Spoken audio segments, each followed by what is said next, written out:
በስመ አብ ወወልድ ወመንፈስ ቅዱስ አሐዱ አምላክ አሜን።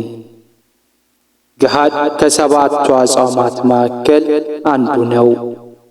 ገሃድ ማለት ሰዋሰዋዊው ትርጉሙ ግልጽ የሆነ የሚታይ የሚታወቅ ያልተሰወረ የማያጠራጥር ወዘተ ማለት ሲሆን ለምሳሌ በገሃድ ንገረን፣ በገሃድ ንገሪኝ ወይም በገሃድ የተነገረ ነገር ወዘተ ማለት በግልጽ ሁሉም በሚስማማ መንገድ ማለት ነው። ነገር ግን ሰዋሰዋዊው ትርጉሙ ከይዘቱ ወይም በሰባቱ አጽዋማት ውስጥ የገሃድ ጾም ካለው የሥራ ድርሻ ትርጉም ጋር በቀጥታ አይመሳሰልም።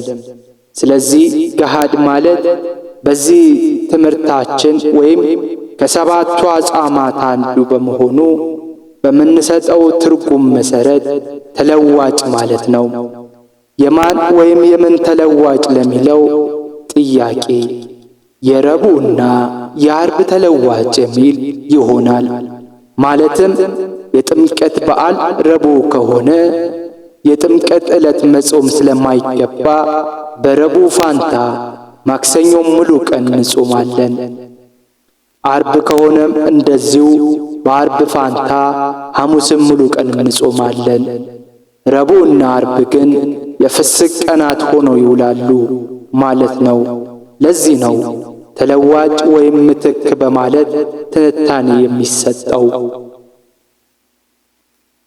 የጥምቀት በዓል እሁድ ወይም ሰኞ ከዋለ ግን እሁድና ሰኞ የጾም ቀናት ስላልሆኑ በእነዚህ ቀናት ምትክ ቅዳሜና እሁድን መጾም የለብንም። ምክንያቱም አንደኛ ቅዳሜና ሰኞ የጾም ቀን አይደሉም። በዚህም ምክንያት ተለዋጭ አያስፈልጋቸውም። ሁለተኛ ደግሞ በሰንበት ቀናት መጾም በቀኖና ቤተ ክርስቲያን የተከለከለ ስለሆነ በእሁድና በሰኞ ፋንታ ቅዳሜና እሁድን ገሃድ ተብሎ አይጾሙም።